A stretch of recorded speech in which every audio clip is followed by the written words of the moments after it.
کچھ مدت سے دل میں تھا کہ ہم جس طرح تعلق باللہ کے مختلف آداب اور شرائط وغیرہ پر ایک تسلسل کے ساتھ سیریز کی شکل میں باتیں کر رہے تھے، تو اسی ضرورت کو گویا مکمل کرنے کے لیے اور اس ضرورت کو ادا کرنے کے لیے جو سب سے بڑا وسیلہ یا واحد وسیلہ ہے، اس وسیلے کو جو ہے وہ اس وسیلے سے مدد لینے کے لیے، تاکہ اللہ کو معبود بنایا اسی وسیلے سے، تو اللہ کو محبوب بنانا بھی اسی وسیلے سے میسر آ جائے، نصیب ہو جائے۔ لیکن چونکہ اگر مقصود تک جو ہے وہ وسیلہ اور رہنما واحد ہو، تو مقصود کے ساتھ جو تعلق ہوتا ہے وہ تعلق گویا اپنی مشق سے شروع ہو کر اپنی تکمیل تک پہنچتا ہے، اس وسیلے سے متعلق ہونے کے آداب ادا کر کے۔ تو اگر ہم اللہ سے باطنی محبت اور قلبی خشیت وغیرہ کو منزل بنا کر چل رہے ہیں، تو ہمارا رہنما بھی ایک ہی ہے، ہمارا وسیلہ بھی ایک ہی ہے،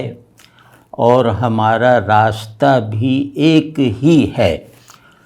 تو یہ جو وسیلہ اور رہنما واحد، ان کا ہم پر یہ حق ہے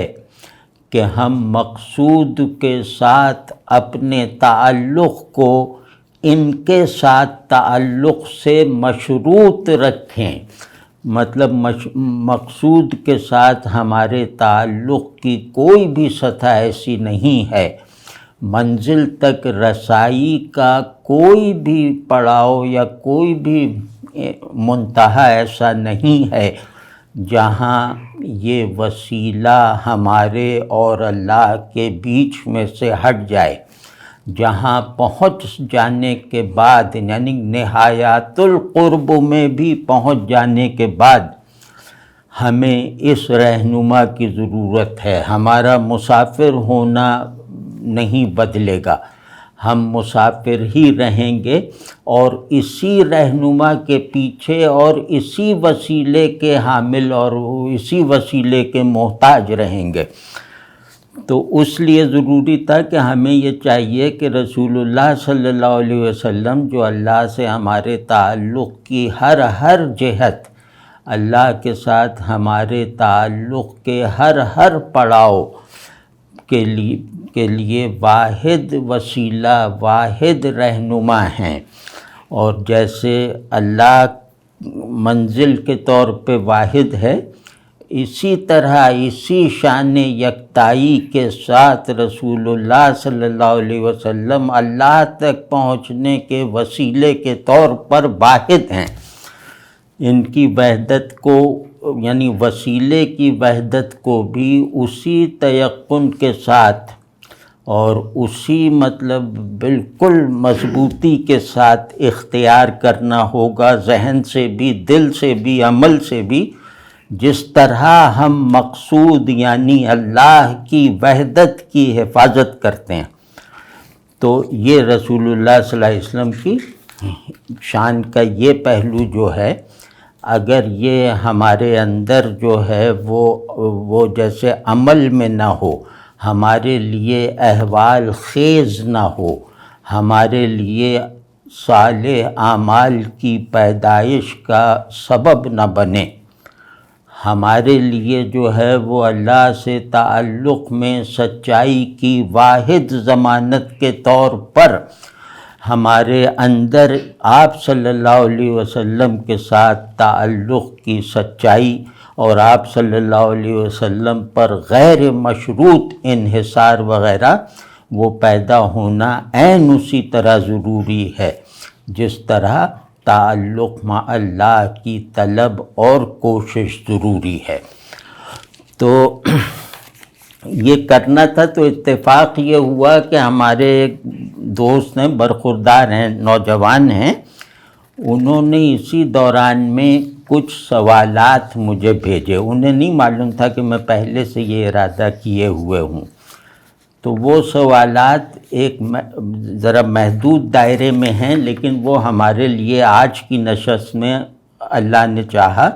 تو کارآمد بھی ہوں گے اور کافی بھی ہوں گے. ان کے سوالات نعت اور نعت گوئی کے آداب اور محاسن وغیرہ سے متعلق ہیں. تو یہ بہت اچھا اتفاق ہو گیا کہ جس طرح حمد اللہ سے اپنی محتاجی، اپنی بندگی، اپنی محبت و خشیت کا اظہار ہے، اسی طرح نعت رسول اللہ صلی اللہ علیہ وسلم سے اپنے تعلق کو بہترین طرح سے اظہار دینے کی کاوش ہے. تو وہ اچھا ہو جائے گا کہ ہم جو ہیں وہ رسول اللہ صلی اللہ علیہ وسلم سے محبت کے احوال جو بڑی بڑی نعتوں میں نظر آتے ہیں تو ہم ان سے بھی تھوڑا سا جیسے مانوس ہو جائیں گے، یا اگر ہمارے اندر وہ پہلے سے کسی قدر موجود ہیں تو اس میں ایک تحریک پیدا ہو جائے گی، اس میں گویا اضافے کی صورت پیدا ہو جائے گی. اور جو سب سے بڑی جو بات ہے جو میرے آج کے حالات میں، وہ یہ ہے کہ ہم اظہار محبت کرنا نہیں جانتے، اور یہ ایک بہت ہی بڑی کمی ہے. مطلب ذہانت کا استعمال نہ کر سکنا چھوٹی کمزوری ہے، لیکن اظہار محبت کے لائق نہ رہ جانا یہ بہت ہی بڑا نقص ہے، بہت بڑی کوتاہی ہے. اور جیسے آدمی کی روح پر پڑنے والی موت کی مہر ہے، یعنی ایسا آدمی جو محبت نہیں رکھتا یا محبت جیسی تیسی رکھتا ہے لیکن اس کا معیاری اظہار اس کی قدرت میں نہیں ہے، تو وہ کمیلے میں لٹکا ہوا بکرا ہے جس پہ کمیلے والوں کی مہر لگ گئی کہ یہ ذبح ہو چکا. تو آپ دیکھتے نہیں کہ آج کی شاعری دیکھ لیں، آج کی معاشرت دیکھ لیں، آج کی رشتہ داریاں دیکھ لیں، تو ان سب یعنی آدمی کو ہر پسندیدہ تعلق میں، آدمی کو اپنے لیے ہر ضروری تعلق میں محبت کا اظہار، یعنی محبت کا احساس اور محبت کا اظہار ضروری ہوتا ہے. یعنی یہ اگر نہ ہو تو ہم گویا تعلق کو نبھانے ہی نہیں بلکہ تعلق پیدا کرنے کے قابل بھی نہیں ہیں. تو مجھے یہ اندیشہ ہے کہ ہم واقعی تعلق کے آداب اور تعلق کے ضروری شرائط اور تعلق کی جو ضروری بیسک صلاحیتیں ہیں انہیں تیزی سے لوز کرتے جا رہے ہیں. اور اگر کہیں وہ تعلق کے لیے درکار اظہار محبت دکھائی بھی دیتا ہے تو وہ خوش آمدانہ ہے، مکارانہ ہے اور غلط جگہ اپنا اظہار کر رہا ہے. یعنی جس سے محبت کا اظہار نہیں کرنا چاہیے یا جس محبت کے بغیر محبت کا اظہار کیے جا رہے ہیں، تو یہ بھی ظاہر ہے کہ ایک بڑا خلا ہے. لیکن ہمارا مسئلہ اس سے زیادہ ہے کہ ہم محبت کے احساس اور پھر اس احساس کے اظہار کے لائق نہیں رہ گئے الا ماشاء اللہ. اور جہاں کہیں محبت کا جذبہ ہمیں مغلوب بھی کرتا ہے، جہاں ہم اپنے آپ کو گویا نثار کرنے پر خوشی سے آمادہ ہو جاتے ہیں،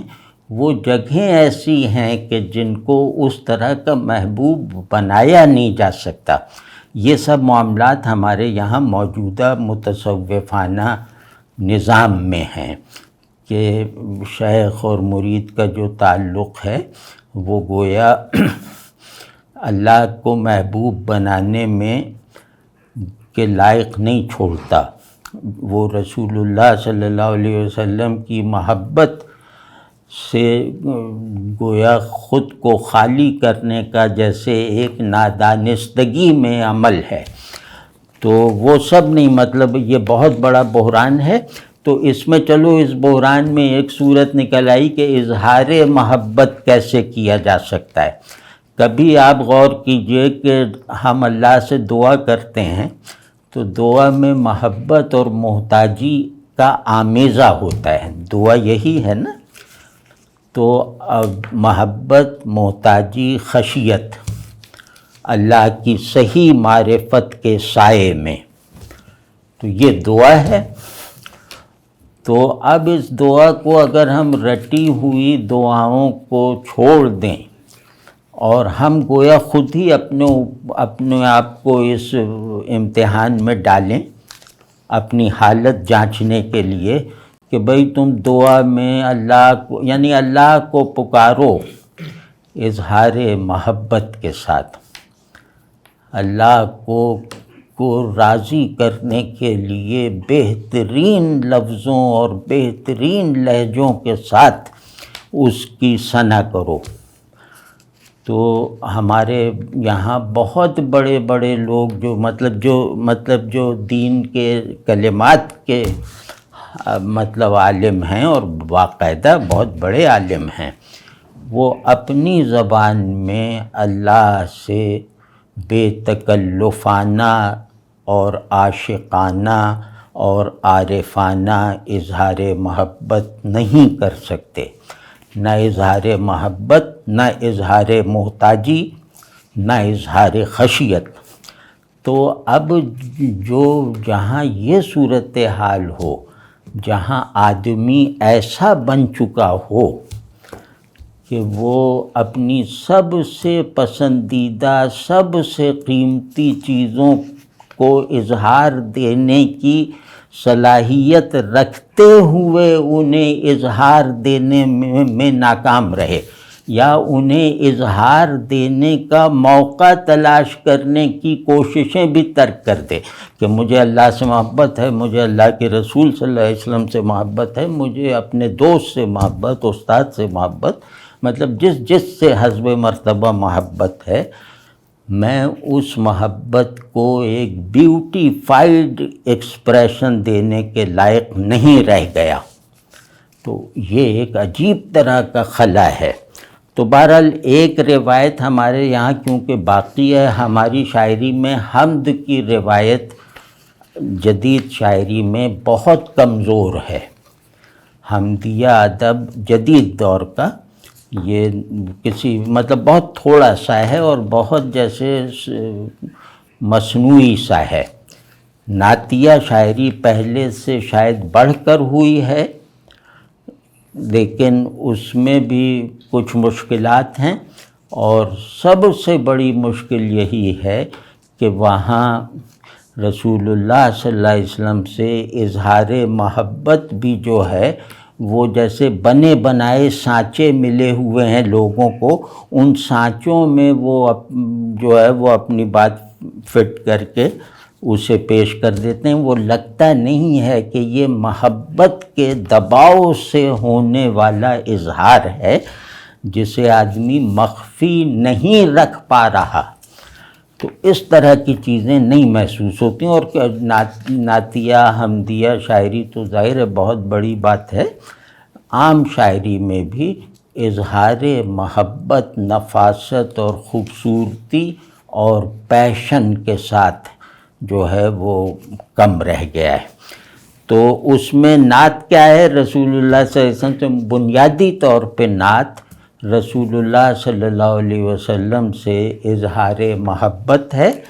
اب یہاں انفرادیت پیدا ہو جاتی ہے محب کی، یعنی محبت کرنے والے، کیونکہ الگ الگ شخصیتوں کے مالک ہیں۔ تو اب کہیں وہ اظہار محبت جو ہے وہ عاشقانہ رنگ میں ہوگا، بے خودی کے ساتھ ہوگا، کہیں وہ اظہار محبت متبع سنت آدمی کے کسی احتیاط کے ساتھ ہوگا، کہیں وہ شرماتے ہوئے ہوگا، کہیں وہ جیسے سارے حدود توڑتا ہوا ہوتا ہوا دکھائی دے گا، وغیرہ وغیرہ۔ اور کہیں وہ جو ہے وہ امتی کی حیثیت لے کر امت کا نمائندہ بن کر رسول اللہ صلی اللہ علیہ وسلم سے اظہار محبت ہوگا، تاکہ محبت کی کلیکٹیوائزیشن جو ظاہر ہے کہ ضروری ہے، وہ بھی جیسے برسر زیر تعمیر رہے، یا وہ بھی جو ہے اجاگر ہوتی رہے۔ تو انشاءاللہ نعتیں پڑھیں یا پرانے لوگوں کی حمدیں پڑھیں تو اندازہ ہوتا ہے کہ اظہار محبت کیا ہوتا ہے، اور احساسات محبت اور کیفیات محبت کیا ہیں۔ تو خیر وہ تو بات کی بات ہے۔ تو ان کے سوالات ہیں کچھ۔ یہ صاحب ہیں غلام مصطفیٰ دائم آوان، نوجوان ہیں اور بڑے ذہین ہیں، سمجھدار ہیں۔ تو انہوں نے کچھ سوالات بھیجے، وہ سوالات پڑھ کے میں جواب عرض کرتا ہوں، تو امید ہے کہ اس موضوع سے مناسبت رکھنے والے ہی جوابات ہوں گے۔ پہلا سوال یہ ہے کہ ہر بڑا نعت گو شاعر اپنی شعری فکریات کے ذیل میں ایک تصور نعت بھی رکھتا ہے، آپ کیا سمجھتے ہیں؟ آپ کے نزدیک نعت کا تصور کیا ہے؟ نعت کسے کہتے ہیں؟ اب اس میں مجھے اس سوال میں جیسے ایک سوال ہی میں جیسے ایک ترمیم کرنی پڑی ہے، کیونکہ وہ چھوٹے ہیں،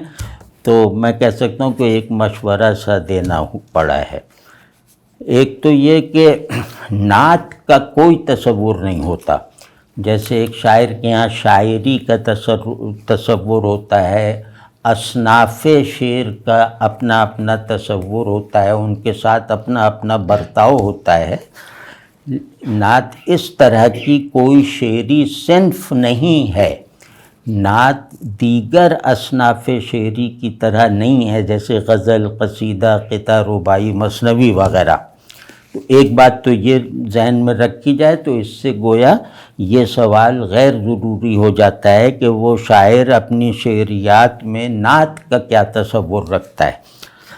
تو وہ نعت کا تصور نہیں ہوتا، وہ رسول اللہ صلی اللہ علیہ وسلم کا وہ ایک آرکیٹائپل، جیسے ایک محبوب کی طرح کا تصور، جس سے اپنی محبت کے تمام دستیاب زاویوں کو شاعر اظہار دیتا ہے اچھے لفظوں میں۔ تو نعت جیسے عرض کیا کہ شعری صنف نہیں ہے، بلکہ ہر صنف میں بیان ہو سکنے والا مضمون ہے۔ جیسے حمد کوئی صنف تھوڑی ہے، لیکن وہ غزل میں بھی ہو سکتی ہے، قصیدے میں بھی ہو سکتی ہے۔ اسی طرح نعت بھی جو ہے وہ نظم میں بھی ہو سکتی، مثنوی میں بھی ہو سکتی، غزل میں، رباعی میں۔ غرض اظہار کی ہر قسم میں نعتیہ مضمون شامل کیا جا سکتا ہے، حمدیہ مضمون بھی داخل کیا جا سکتا ہے۔ تو یہ گویا نعت ایک معنی کی طرح ہے، لفظ کی طرح نہیں ہے۔ تو جس طرح حمد جو ہے وہ خدا سے خاص ہے، اب مطلب حمد گو کہ ہم کہہ سکتے ہیں کہ ہم نے وہ ہمارا محمود ہے کوئی آدمی، لیکن جب حمد کو ہم باقاعدہ عنوان دیں گے کہ اب حمد کرنے جا رہے ہیں یا حمد ہے اس کی، تو وہ جو ہے وہ ہمیشہ خدا ہوگا۔ تو اس لیے حمد خدا سے خاص ہے، نعت جو ہے وہ اسی طرح رسول اللہ صلی اللہ علیہ وسلم سے خاص ہے۔ اور بلکہ یوں کہنا چاہیے، کہہ سکتے ہیں، بلکہ ہونا بھی چاہیے کہ حمد اللہ کی، نعت نبیوں کی، رسولوں کی، یعنی نعت نبی اور رسول کے علاوہ کسی ہستی کے لیے نہیں کہی جائے گی۔ تو اسی طرح منقبت ہے، وہ منقبت غیر نبی جو ہیں، بزرگ ہیں ہمارے، ہم جن سے اعتقاد کا تعلق رکھتے ہیں، ان کی تعریف کرنا، ان کی شان بتانا، وہ منقبت ہے۔ تو منقبت بزرگوں کے لیے ہے، نعت نبیوں کے لیے ہے، خصوصاً رسول اللہ صلی اللہ علیہ وسلم کے لیے، حمد اللہ کے لیے ہے۔ اب اس میں ایک تھوڑی سی باریکی ہے حمد اور نعت میں۔ حمد اور نعت میں کسی نہ کسی پہلو سے اللہ اور اللہ کے رسول صلی اللہ علیہ وسلم کے مابعد طبیعی اوصاف بتائے جاتے ہیں، ان کی طرف اشارہ کیا جاتا ہے یا صراحت سے کہا جاتا ہے. یعنی کہ رسول اللہ صلی اللہ علیہ وسلم کے اوصاف میں بھی ایک میٹا فزیکیلٹی ہے، ایک تنزہ اور تقدس ہے. اسی طرح اللہ کی صفات میں بھی، اللہ کی شانوں میں بھی تنزیہ ہے، اور وہ تو پوری کی پوری میٹا فزیکل ہیں. تو یہ جو میٹا فزیکیلٹی ہوتی ہے نا، جیسے کسی شخص میں ملکوتیت دیکھنا، کسی شخص میں جو ہے وہ قرب الہی کے منازل کو جیسے اپنی آنکھوں سے دیکھ لینا، وہاں تک نہ پہنچ سکنے کے یقین کے ساتھ. تو اسی طرح یہ کہ کسی مخلوق میں اگر اوصاف ایسے ہیں، اوصاف حمیدہ ایسے ہیں کہ ان کی کوئی نظیر باعتبار کمال دوسرے میں نہیں پائی جا سکتی، یعنی ان جیسا ہونا کسی بھی انسان کے لیے ممکن نہ ہو، اور ان جیسا تخلیق نہ کرنا گویا اللہ نے خود پر لازم کر لیا ہو. تو اب ایسی ہستی کے ظاہر ہے کہ اوصاف پرفیکشن کے ساتھ ہوں گے، ایبسلیوٹنیس کے ساتھ ہوں گے، یعنی ایک میٹا فزیکل اٹھان کے ساتھ ہوں گے، جس کے پیچھے وہی یقین اور وہی ادب اور وہی محبت کار فرما ہوگی جو اللہ کی شانوں کے بیان کے وقت ہوتی ہے، اللہ اور اللہ کے رسول صلی اللہ علیہ وسلم کے باہمی مراتب میں فرق کے ساتھ. اس فرق کو مٹا دیا تو وہ میٹا فزیکیلٹی شرک ہے. لیکن یہ جو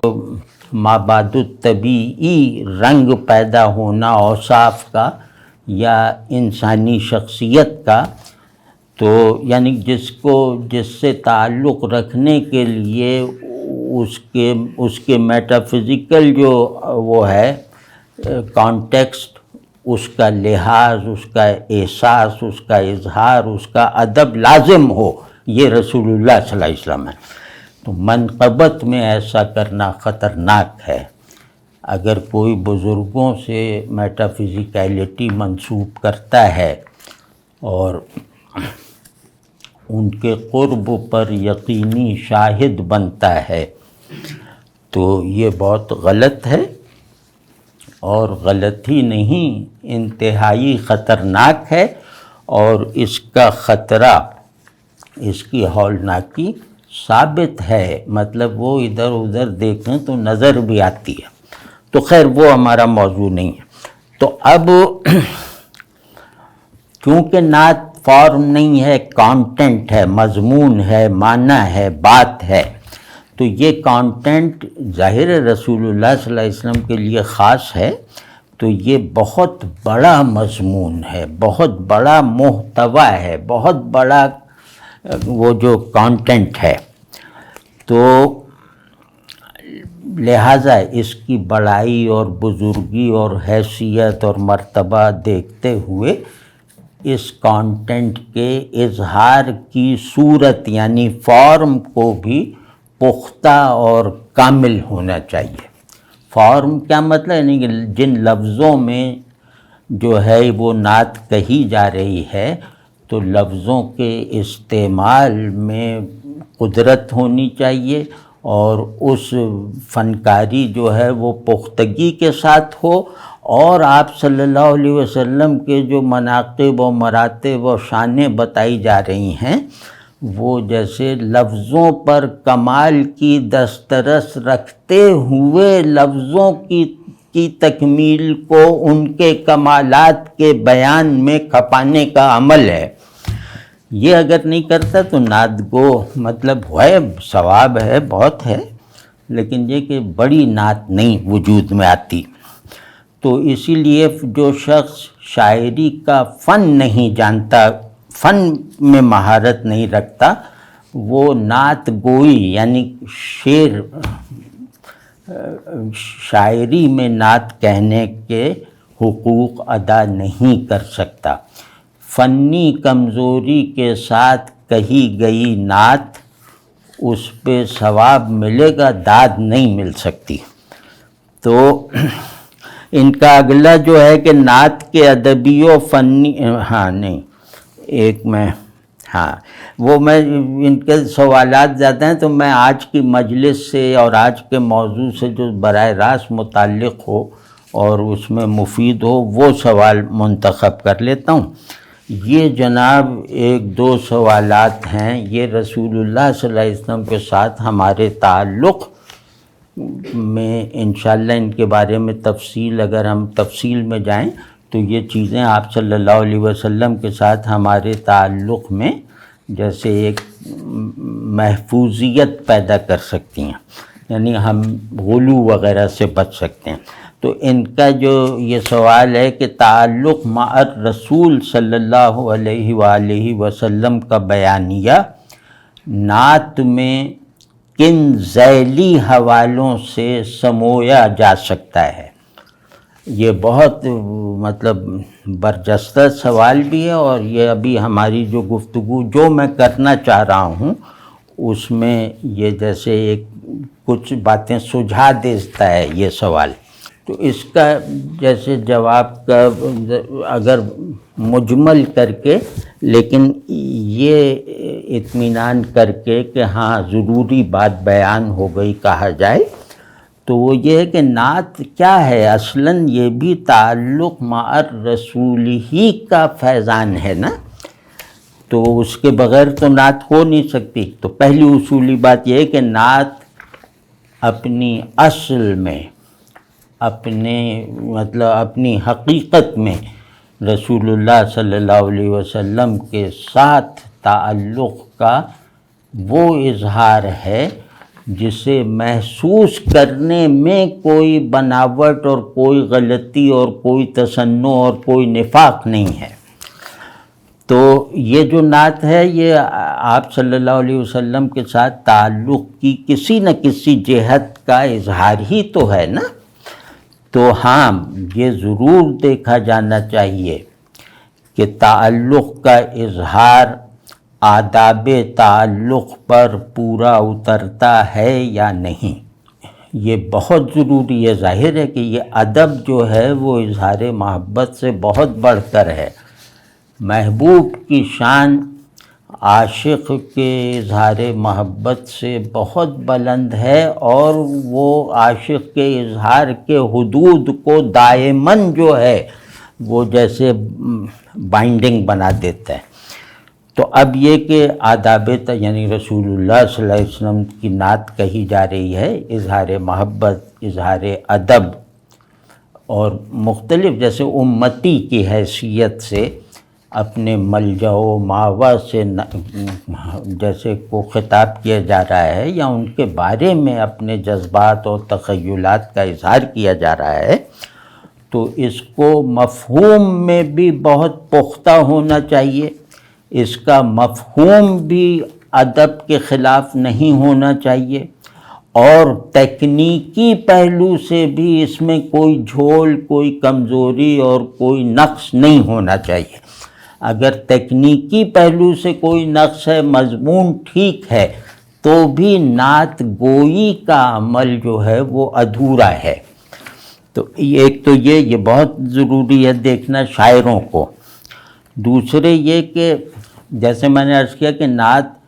رسول اللہ صلی اللہ علیہ وسلم کے ساتھ تعلق کے مختلف زاویوں کا اظہار ہے نا، یعنی ہم میں سے کوئی ایسا نہیں ہو سکتا جو آپ صلی اللہ علیہ وسلم کی محبوبیت کے تمام مظاہر اور تمام جو آداب ہیں وہ اپنی ذات سے پورا کر سکے، اپنی محبت سے پورا کر سکے، اپنی معرفت سے پورا کر سکے۔ تو ہم سب اپنی اپنی تحدیدات کی وجہ سے، اپنی چھوٹی چھوٹی نفسیاتی انفرادیتوں کی وجہ سے ہم اپنے آپ کو فلفلنگ اپنے لیے جو فلفلنگ زاویہ تعلق ہے رسول اللہ صلی اللہ علیہ وسلم سے، وہ جیسے خود تعلق میں اپنے اندر بھی وہی محدودیت کے ساتھ رکھتے ہیں، اور اظہار بھی ظاہر ہے جس زاویے سے ہم رسول اللہ صلی اللہ علیہ وسلم سے متعلق ہیں، یعنی کہ ہم محبت کے زاویے سے ہیں، اتباع کے زاویے سے ہیں، اللہ کی شان دیکھتے ہیں آپ صلی اللہ علیہ وسلم کو دیکھ کر، تو غرض معرفت کے، ادب کے، اتباع کے، محبت کے، عشق کے، مجذوبانہ زاویے سے، عارفانہ زاویے سے، غرض انسانوں میں دوسرے یعنی اپنے سب سے بڑے کی طرف لپکنے کے جتنے بھی اسباب ہو سکتے ہیں، وہ میرے اندر جتنے بھی اسباب ہیں اپنے آپ کو نثار کر دینے کے اپنے محبوب پر، وہ سارے اسباب ایگزاسٹیولی اگر حسن کے ساتھ، کمال کے ساتھ، خوبصورتی کے ساتھ اظہار پا لیں تو وہ نعت ہے، اور وہ نعت کے حقوق کی گویا ایک نگہداری میں کامیاب ہو جانے کا مظہر ہے۔ تو یہ مطلب ہمیشہ یاد رکھنا چاہیے کہ قانون تعلق جنرل ہے، سب پر ہے، لیکن ذوق تعلق اپنا اپنا بھی ہو سکتا ہے،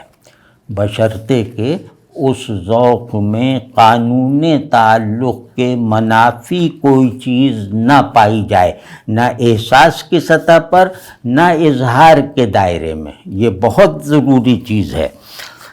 تو یہ ہو گیا۔ اب ایک اور سوال ہے، وہ زیادہ چشمہ ہے جو ہم اب یہ کیونکہ محض یہ بہت ادبی ناقد ہیں نا، تو وہ تنقیدی اصطلاحوں میں، ادب میں جو تنقید کے وہ ہیں لیے اصطلاحات، اس میں بات کر رہے ہیں، سوال کر رہے ہیں۔ تو ان کا ایک سوال ہے کہ نعت کے قاری کے لیے کیا ضروری باتیں ہیں، بطور طالب علم بھی اور بطور ناقد بھی۔ یعنی کہ طالب علم وہ ہے جو مذہب اور ادب دونوں میں جس کی تحصیل کا عمل جاری ہے، ہم یہ سمجھ رہے ہیں کہ وہ طالب علم ہے۔ اور اسی طرح ناقد بھی وہ ہے جو مذہب میں بھی کھرے کھوٹے کو الگ کر سکتا ہے، اور ادب میں بھی یہ صلاحیت رکھتا ہے کہ وہ بدصورتی اور خوبصورتی، فنکاری اور اناڑی پن کو الگ الگ کر کے دکھا سکتا ہے، اور اس کا کہنا گویا اس پوری روایت میں ایک اہمیت رکھتا ہو، وزن رکھتا ہو۔ تو اس کے جواب میں جو ہے نا جو کہا ہے وہ بڑا، شاید ہم مطلب نعت کے عنوان کو ہٹا بھی دیا جائے تو شاید بہت مفید ہو، اور وہ یہ کہ اب نعت کا لفظ استعمال کر رہے ہیں، لیکن اس کو سننے والے سمجھ لیں گے کہ یہ رسول اللہ صلی اللہ علیہ وسلم کے ساتھ تعلق کہ جہان کی سیر کا سا عمل ہے اپنے بس بھر۔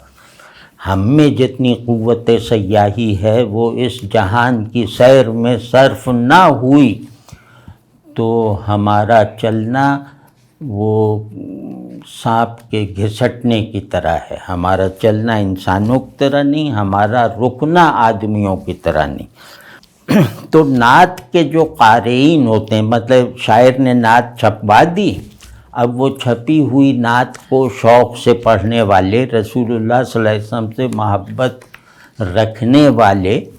وہ اب اس کو پڑھتے ہیں، اور ان کے لیے وہ کوئی اجنبی چیز نہیں ہے، بنیادی مماثلت اور مشارکت محبت کی صورت میں قاری اور شاعر دونوں میں جیسے جمع ہے۔ عین ممکن ہے کہ قاری شاعر سے زیادہ محب ہو یا زیادہ فن شناس ہو۔ تو اب یہ کہ یہ دو طبقات ہوتے ہیں نعت پڑھنے والے اور اس پر رائے دینے والے۔ نعت کو دو پہلوؤں سے پرکھا جائے گا، پہلا ہے مذہبی اور دوسرا ادبی۔ اب یہ کسی بھی نعت کو ان دونوں پہلوؤں سے معیاری ہونا چاہیے، مذہبی پہلو سے غلط نہیں ہونا چاہیے اور ادبی پہلو سے کمزور نہیں ہونا چاہیے۔ تو یہ لازم ہے کہ نعت گو ان دونوں کسوٹیوں کو اپنے سامنے حاضر رکھے، نعت کہتے وقت بھی اور نعت کہہ لینے کے بعد بھی۔ اور وہ کہہ رہے ہیں نا کہ اس میں اس سوال میں یہ ہے نا کہ ہم نعت سے کیسے مناسبت پیدا کریں، یہ وہ تو اب جیسے کچھ تجویزیں سی عرض کر رہا ہوں، اور اللہ کرے کہ صحیح ہوں، مؤثر ہوں۔ وہ یہ ہے کہ نعت گوئی بھی اب معیاری کم رہ گئی ہے، یعنی کہیں اس میں مذہبی اعتراض کی گنجائش ہوتی ہے، اور اکثر جو ہے وہ ادبی جرح کے لائق ہوتی ہے۔ وہ تو چلو ایک طرف ہے، وہ اس میں تو رفتہ رفتہ لوگ بڑھ سکتے ہیں، لیکن ایک چیز جو ہمارے یہاں رواج کی حیثیت اختیار کر چکی ہے، اور وہ انتہائی بھیانک ہے، اور بہت زیادہ ڈر لگتا ہے کہ اس میں یہ لوگ کہیں رسول اللہ صلی اللہ علیہ وسلم کی شان گھٹانے کا جرم نہ کر رہے ہوں۔ وہ ہے آج کل کی نعت خوانی کی محفلیں، زیادہ تر محفلیں، خاص طور پہ وہ محفلیں جو میڈیا پر دکھائی جائیں، یا وہ جو کیا یوٹیوب وغیرہ پہ جس میں پیسے برسائے جا رہے ہیں، جس میں ناچا جا رہا ہے، اور عجیب و غریب بےہودگیاں اس میں جیسے وہ روا رکھی جاتی ہیں، اور ان پر کوئی چیک نہیں ہے۔ تو ان محفلوں پر پابندی لگانی چاہیے منتظمین کو، اور جو وہاں جاتے ہیں انہیں توبہ کرنا چاہیے، ورنہ رسول اللہ صلی اللہ علیہ وسلم سے ادنا درجے میں بھی کسی بھی طرح کی مناسبت کبھی نصیب نہیں ہوگی۔ تو یہ بہت ضروری ہے۔ اور دوسرا یہ کہ اگر میں نعت پڑھ رہا ہوں کاغذ پہ لکھی ہوئی، تو وہ مؤدب ہو کر پڑھنا چاہیے، یعنی کہ لیٹ کر اور چلتے پھرتے نہیں۔ اور پھر جیسے ایک نعت پڑھ رہے ہیں، اقبال کا جیسے ایک نعتیہ بند ہے ذوق و شوق کا، تو اس میں 6 7 8 شعر ہیں، سب ایک سے ایک ہیں۔ تو اب میں انہیں ادب سے پڑھ رہا ہوں، اور یہ یقین رکھتا ہوں کہ یہ عظیم ترین شعری معیار پہ پورا اترنے والی نعت ہے۔ تو اب اس میں مجھے فرض کے کوئی شعر ایسا لگا کہ جیسے میرے اندر کوئی زلزلہ سا آ گیا، یا ایسا لگا کہ مجھے جیسے میرے عاشق ہونے میں کوئی بہت بنیادی نوعیت کی کمی رہ گئی تھی، اس شعر نے اس کمی کو پورا کر کے مجھے خود اپنے لیے لائق اعتبار عاشق رسول صلی اللہ علیہ وسلم بنا دیا۔ تو اب وہ میں پڑھتا رہا، پھر میں نے کہا نہیں، پہلا شعر جو ہے دوبارہ پڑھتے ہیں۔ اب میں اس کو آواز سے آنکھیں بند کر کے اور جیسے بہت متوجہ ہو کر اپنے اندر جذب کر لینے کی جیسے ایک وہ کوشش کرتے ہوئے اب اسے پڑھ رہا ہوں کہ لوح بھی تو قلم بھی تو، تیرا وجود الکتاب۔ لوح بھی تو قلم بھی تو، تیرا وجود الکتاب۔ گنبد آب کی نہ رنگ، تیرے محیط میں حباب۔ تو میں واقعی کہتا ہوں کہ اس طرح اگر کوئی پڑھ لے، تھوڑا اسے لفظوں کا مطلب معلوم ہو، تو وہ بھر جائے گا۔ مطلب اس کے اندر جو جگہیں اس کے نوٹس سے باہر ہونے کی وجہ سے رسول اللہ صلی اللہ علیہ وسلم کی محبت اور تعلق سے خالی رہ گئی تھیں، غیر شعوری سطحیں، ارادے سے کی دسترس سے باہر کے حصے، وہ بھر جاتے ہیں اس طرح سے، اگر اس طرح کے شعر ہم ایسے پڑھیں تو یہ مطلب مناسبت پیدا کرنے کا ایک بہت ہی مؤثر طریقہ ہے۔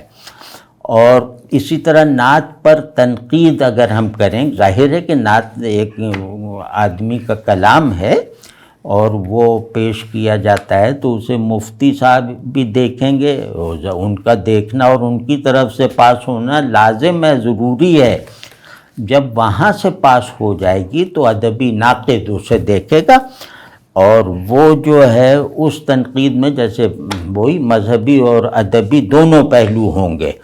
کوئی ادبی ناقد بھی اسے دیکھتے ہوئے یہ مطلب اطمینان پہلے کر لے گا کہ اس کے مضامین میں کوئی شرک نہیں، کوئی غلو نہیں، کوئی بدعت نہیں، وغیرہ وغیرہ۔ تو یعنی کہ یہ اتباع کے خلاف نہیں ہے۔ تو اگر اتباع کے خلاف چلتے ہوئے محبت کا اظہار کیا جائے تو ظاہر ہے کہ بہت غیر سنجیدہ عمل ہوگا۔ تو ادبی تنقید میں حسن اظہار اور قدرت کلام وغیرہ پہلے دیکھی جاتی ہے، اور مذہبی تنقید میں مضامین کو پرکھا جاتا ہے، اور جیسے میں نے اس کہا کہ دونوں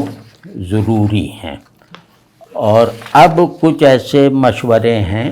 ویسے ہم سب کے لیے شاعر ہوں یا نہ ہوں، تو وہ یہ کہ شاعر کو اتباع رسول صلی اللہ علیہ وسلم کے نتیجے میں نصیب ہونے والی محبت، اگر ایسا خوش نصیب ہے یہ آدمی کہ اس کی محبت اتباع رسول کا ثمر ہو صلی اللہ علیہ وسلم، تو یہ جب اپنے بز پر اب اس محبت کو اعلیٰ درجے کا تخلیقی اظہار دے گا اور اس کی صلاحیت بھی رکھتا ہوگا، تو اس کے باوجود کہ یہ اسے بہت اچھا فن پارہ، بہت اچھا جیسے شعر اور نظم بنانے پر قادر ہے، اس پر اسے اعتماد ہے، اس کے باوجود کیونکہ نعت غزل اور نظم کی طرح نہیں ہے، تو اس کے باوجود اسے یعنی اس کمپیٹنٹ شاعر کو کچھ امور کا خیال رکھنا ہوگا۔ اب یہ یہاں شاعر ہٹا دیجئے، یہاں عالم کر لیجئے، صوفی کر لیجئے، عاشق کر لیجئے، جو چاہے اپنی اپنی پوزیشن لے کر آدمی یہ کر لے، تو بس اس میں پہلی چیز یہ دیکھے کہ میرے عشق میں اتباع بنیادی محرک اور مسلسل نتیجے کی حیثیت سے موجود ہے یا نہیں۔ تو اب یہ کہ شاعر جب نعت کہتے ہیں تو کچھ چیزیں ان سے بہت خطرناک سرزد ہوتی آ رہی ہیں، یہ مفروضہ یا قیاس یا محض اندیشہ نہیں ہے،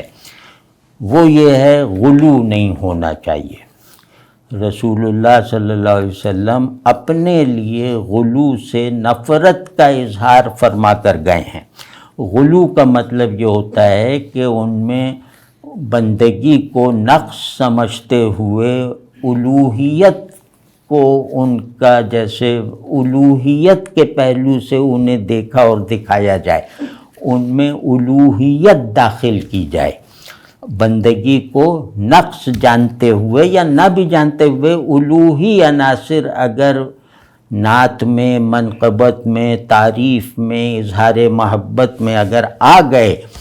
تو اسے غلو کہیں گے۔ وہ یہ ہوگا کہ آپ جتنے بھی بڑے شاعر ہوں، وہ شعری دنیا میں تو اس کا خوب وہ ہو جائے گا، مطلب اس کی دھوم مچ جائے گی، لیکن بہرحال جہاں جو پکڑ ہوگی اس سے پھر کوئی نہیں چھوڑا سکے گا۔ اسی طرح دوسرا عیب، بلکہ یہ کہ بہت ناگوار عمل اور روایت ہے، وہ ہے انبیاء علیہم السلام کے ساتھ رسول اللہ صلی اللہ علیہ وسلم کا ایسا تقابل جو انبیاء علیہم السلام کی کسر شان پر ختم ہو، یعنی انبیاء علیہ السلام کو کسی بھی پہلو سے چھوٹا دکھا دینا اور ان کی طرف جیسی ایمانی توجہ ہونی چاہیے اس توجہ میں خلل پیدا کر دینے والا ایک مقابلہ سا چھیڑ دینا رسول اللہ صلی اللہ علیہ وسلم کے ساتھ، یہ انتہا درجے کی بدتمیزی ہے، یہ رسول اللہ صلی اللہ علیہ وسلم کو ناراض کر دینے والی حرکت ہے۔ تو ہمیں کیا پڑی تقابل کریں، اور آپ اور ہم ہوتے کون ہیں؟ تو یہ جو فضیلت ہے رسول اللہ صلی اللہ علیہ وسلم کی، یہ اصولی اور اجمالی ہے، یہ تفصیلی اور جزئی بنانا اس کو، اور اس کے لیے دلائل اکٹھے کرنا، نظائر اور شواہد کا ڈھیر لگانا، یہ بہت بے وقوفی، سنگ دلی اور یعنی کہ ابھی دینداری میں ناقص رہنے کی علامت ہے۔ تو اسی طرح ایک بہت بڑا عیب ہے جو ہمارے نعت گو بھگتیں گے، اور وہ میں نے انبیاء علیہ السلام کا ہوگا نا کہ عیسیٰ، موسیٰ، یوسف، اب یہ سب بڑے بڑے نبی رسول، ان کو جس طرح ان کی توہین کی گئی ہے رسول اللہ صلی اللہ علیہ وسلم کے افضلیت ثابت کرنے کے لیے، یعنی ثابت شدہ افضلیت کو مدلل کرنے کے لیے، وہ اتنا ہی بڑا جرم ہے جتنا بڑا رسول اللہ صلی اللہ علیہ وسلم کی اہانت ہے۔ تو وہ جس طرح کے ان پر وہ تان کسے گئے ہیں، مذاق اڑایا گیا ہے، یا بھری پڑی ہیں یہ مثالیں، خاص طور پہ حضرت عیسیٰ کے لیے، حضرت موسیٰ کے لیے اور حضرت یوسف کے لیے خاص طور پہ۔ اور دوسری جو ہے، جو اس سے کمتر بات نہیں ہے، یا غالباً شاید اس سے زیادہ خطرناک جرم ہو، وہ ہے جبریل علیہ السلام کی توہین۔ جبریل علیہ السلام معلم الانبیاء، الروح الامین، اور قوت والے رسول، اور کسی بھی نبی کو حاصل ہونے والی ہر بات کو اس سے پہلے اور اس سے زیادہ جاننے والے۔ تو اب آپ ان کو کہیں کبھی ان کے پر کٹوا دیے کسی سے، یہ تو خیر وہ نبیوں کو کیا، یہ لوگ تو اپنے بزرگوں سے پر کٹوا دیتے ہیں، کبھی کچھ کر دیا کبھی، بالکل نہیں۔ جبریل علیہ السلام کو اصل صورت میں دیکھ کر رسول اللہ صلی اللہ علیہ وسلم ہیبت سے بے ہوش ہو گئے تھے، تو آپ ان کے یہ کرنے کو دربان ہیں اور فلاں ہیں اور ذمائیں، یہ بہت خوفناک صورتحال ہے۔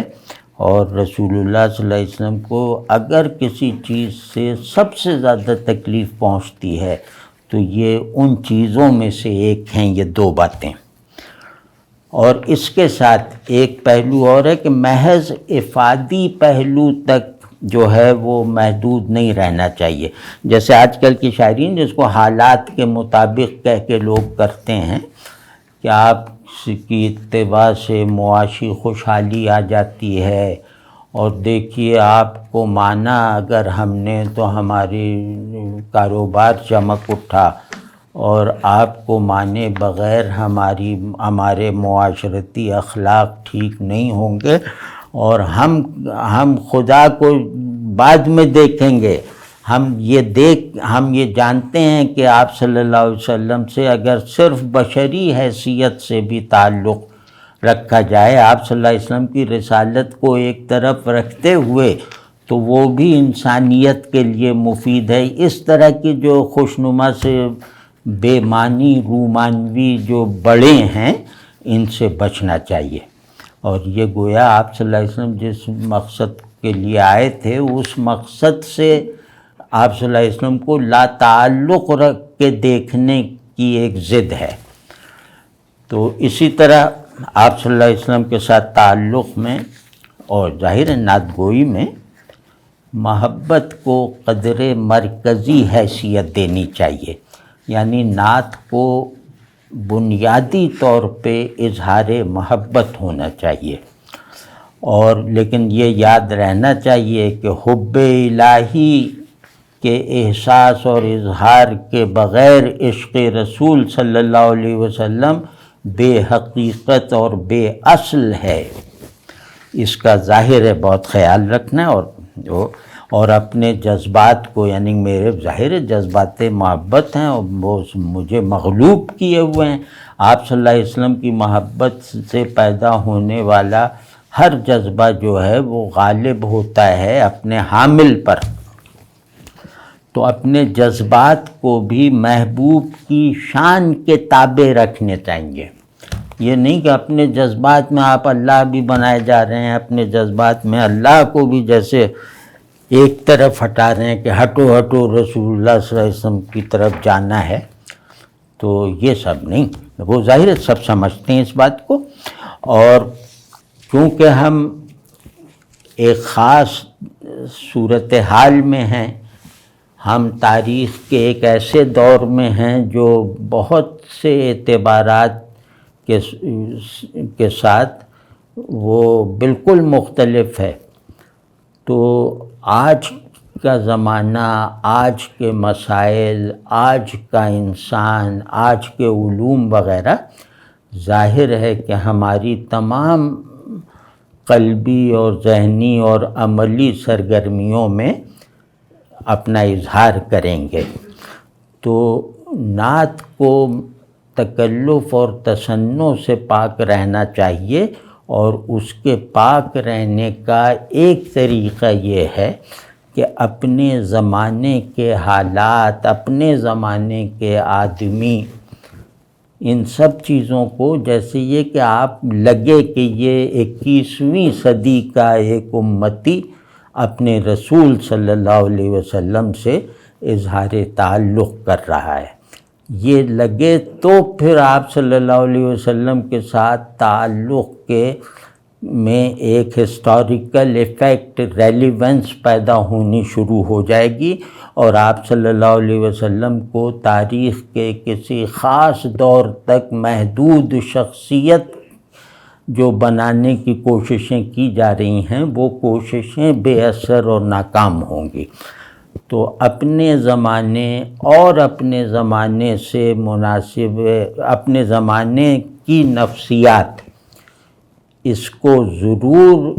اللہ کے رسول صلی اللہ علیہ وسلم سے تعلق کے اظہار میں کھپانا چاہیے. تو اللہ ہم سب کو اس کی توفیق دے. اور پہلی جو ایک مشق بتاتا ہوں، مطلب ضرور کیجیے گا، اور کوئی ایسی نہیں، کوئی وہ مصنوعی چیز نہیں ہے. بیٹھ جائیے کسی وقت، جیسے تنہائی میں، جیسے لیٹے مطلب بیٹھ گئے، اٹھ کے کچھ کیا، تنہائی ہوئی، اب اللہ کی شان بیان کرو، اور بالکل خالی ذہن ہو کر اب رسول اللہ صلی اللہ علیہ وسلم کی شان بیان کرو. اب اللہ سے اظہار محبت کرو، اب رسول اللہ صلی اللہ علیہ وسلم سے اظہار محبت کرو. یہ ذرا سا یہ روزانہ اس مشق سے خود کو گزاریے، ورنہ سب کچھ حلق سے اوپر رہ جائے گا، قرآن بھی، دین بھی، حدیث بھی، سب کچھ. اگر اس دل سے امتی بننا ہے،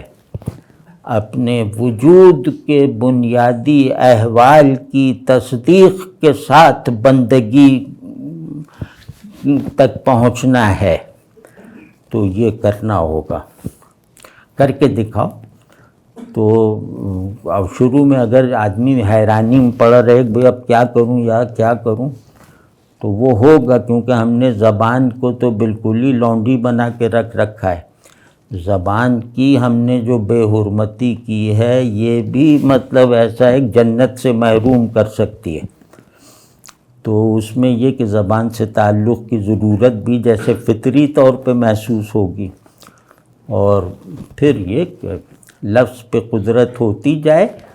تو وہ لفظ سے مناسبت رکھنے والے احساسات اور خیالات بھی نصیب ہوتے چلے جاتے ہیں. شخصیت میں گروتھ کے عمل کا بہت بڑا دار و مدار زباں دانی پر ہے. تو یہ بھی کر لیجئے سب، اور یہ سب کچھ اس نیت سے کر رہے ہیں ہم کہ اللہ سے تعلق کو زبان دینے کے لائق ہو جائیں، رسول اللہ صلی اللہ علیہ وسلم سے محبت کو پورے پیشن کے ساتھ اظہار دینے کی قابلیت ہمیں نصیب ہو جائے. اللہ کرے کہ ایسا ہو جائے.